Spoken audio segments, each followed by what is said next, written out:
बिस्मिल्लाहिर्रहमानिर्रहीम। अस्सलाम वालेकुम। कैसे आप सब? उम्मीद करता हूँ खैरियत से होंगे। आज हम बात करेंगे सब्जेक्ट और प्रेडिकेट की।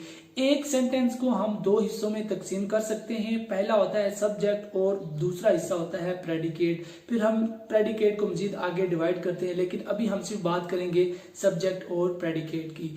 कोई भी बंदा जो कोई काम कर रहा होता है उसको हम सब्जेक्ट कहते हैं। जैसे अभी मैं आपको पढ़ा रहा हूँ तो मैं काम कर रहा हूँ, इसलिए मैं सब्जेक्ट हूँ। आप में से अगर कोई बंदा इस वक्त खाना खा रहा है तो एक काम कर रहा है, तो इसलिए आप सब्जेक्ट होंगे।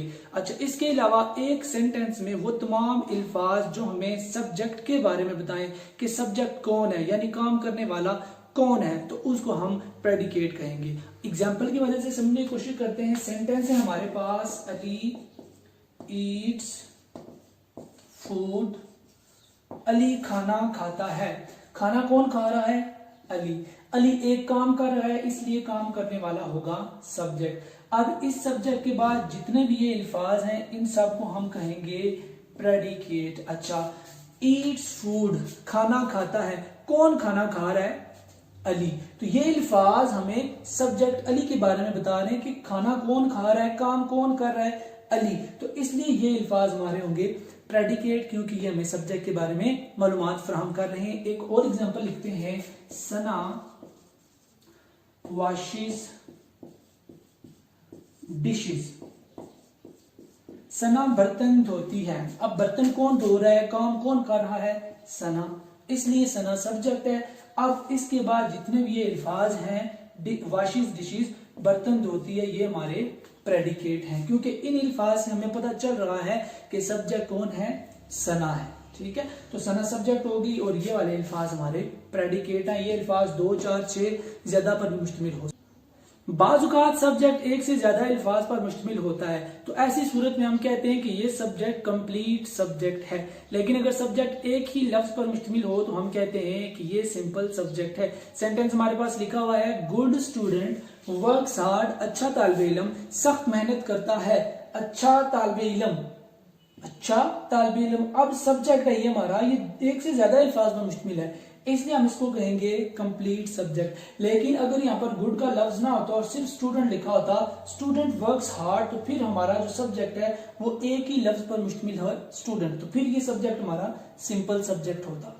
ठीक है, अगर सब्जेक्ट एक से ज्यादा अल्फाज पर मुश्तमिल हो तो उसको हम कहते हैं कंप्लीट सब्जेक्ट। अगर सब्जेक्ट एक लफ्ज पर मुश्तमिल हो तो उसको हम कहते हैं सिंपल सब्जेक्ट। दूसरे सेंटेंस पर आते हैं, ब्रेव सोल्जर फाइट्स ब्रेवली। बहादुर सिपाही बहादुरी के साथ लड़ता है। अब यहाँ पर देख लें, बहादुर सिपाही ये हमारा सब्जेक्ट है, एक से ज्यादा अल्फाज पर मुश्तमिल है, इसलिए हम इसको कहेंगे कंप्लीट सब्जेक्ट, कंप्लीट सब्जेक्ट। लेकिन अगर यहाँ पर सिर्फ लिखा होता सोल्जर फाइट्स ब्रेवली, सिपाही बहादुरी से लड़ता है, तो चूंकि अब सब्जेक्ट एक वर्ड पर मुश्तमिल होता तो इसको हम कहते हैं सिंपल सब्जेक्ट। ठीक है, तो सिंपल और कंप्लीट सब्जेक्ट का ये फर्क अब आपको समझ यकीनन आ गया होगा। अब हम बात करेंगे सिंपल प्रेडिकेट की और कंप्लीट प्रेडिकेट की। अगर हमारा प्रेडिकेट एक लफ्ज पर मुश्तमिल हो तो उसको हम कहते हैं सिंपल प्रेडिकेट। लेकिन अगर हमारा प्रेडिकेट एक से ज्यादा अल्फाज पर मुश्तमिल हो तो उसको हम कहते हैं कंप्लीट प्रेडिकेट। देखिए यहाँ पर लिखा हुआ है, गुड स्टूडेंट वर्क्स हार्ड। अच्छा तालिबे इल्म सख्त मेहनत करता है। अगर हम इसको हार्ड को थोड़ी देर के लिए छुपा दे तो यहाँ पर बन जाएगा गुड स्टूडेंट वर्क्स। अच्छा तालिबे इल्म वर्क करता है, काम करता है। तो अब जो हमारा प्रेडिकेट होगा वो सिर्फ एक लफ्ज पर मुश्तमिल होगा, इसलिए हम इसको कहेंगे सिंपल प्रेडिकेट। लेकिन अगर हम हार्ड को भी इसके साथ मिला दें और इन दोनों को अंडरलाइन कर दें तो फिर ये प्रेडिकेट हमारा होगा कंप्लीट प्रेडिकेट। इसी तरह दूसरे जुमले में, ब्रेव सोल्जर फाइट्स ब्रेवली। बहादुर सिपाही बहादुरी के साथ लड़ता है। अब सोल्जर का काम है लड़ना, तो वो लड़ता तो खैर ही, अगर सिर्फ फाइट्स होता तो फिर हम कहते हैं कि ये जो हमारा प्रेडिकेट है ये सिंपल प्रेडिकेट है। लेकिन चूंकि साथ ब्रेवली भी आ गया है, एक से ज्यादा अल्फाज पर प्रेडिकेट मुश्तमिल है, तो अब हम कहेंगे कि ये प्रेडिकेट कंप्लीट प्रेडिकेट है। ठीक है, उम्मीद करता हूँ आपको सिंपल प्रेडिकेट और कंप्लीट प्रेडिकेट का कॉन्सेप्ट समझ आ गया होगा। अब बात करते हैं पेपर के पॉइंट ऑफ व्यू से। फर्स्ट करें, आपके पेपर में यही क्वेश्चन आ रहा है, गुड स्टूडेंट वर्क्स हार्ड, और आपको 3-4 ऑप्शन दिए हैं, बताएं कि जो वर्क्स हार्ड है ये सब्जेक्ट है, कंप्लीट सब्जेक्ट है, प्रेडिकेट है या कंप्लीट प्रेडिकेट है। तो सबसे पहले आपने फर्क जानना है कि ये सब्जेक्ट है या प्रेडिकेट है। उसके बाद आपने देखना है कि प्रेडिकेट है तो एक लफ्ज पर मुश्तमिल है या एक से ज्यादा पर। क्योंकि ये एक से ज्यादा पर मुश्तमिल है तो आपने ऑप्शन मुंतखब करना है कंप्लीट प्रेडिकेट। लेकिन अगर सिर्फ वर्क्स के नीचे लाइन लगी हो और आपसे पूछा जाए कि ये प्रेडिकेट कौन सा है तो आपने कहना है कि ये सिंपल प्रेडिकेट है।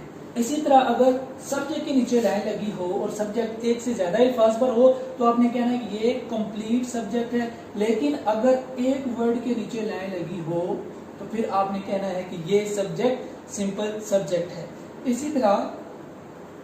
इसी तरह अगर लाइन यहाँ पर लगी हो, सब्जेक्ट के साथ जो वर्ड है उस पर, जैसा कि गुड है, बैड, कुछ भी हो सकता है, और आपसे पूछा जाए कि सब्जेक्ट है, प्रेडिकेट है या एट्रीब्यूट है, तो आपने एट्रीब्यूट का इंतखाब करना है। ठीक है, तो अब उम्मीद करता हूँ आपको सब्जेक्ट और प्रेडिकेट का सारा कॉन्सेप्ट समझ में आ गया होगा। लेकिन इसके बावजूद अगर कोई भी क्वेश्चन है, कोई कंफ्यूजन है, तो उसका इजहार कमेंट बॉक्स में जरूर कीजिए। वीडियो अच्छी लगी तो इसको लाइक और शेयर कीजिए, और अगर आप मेरे चैनल पर नए हैं तो इसको सब्सक्राइब कीजिए। अगली वीडियो तक के लिए दीजिए इजाजत। अल्लाह निगहबान।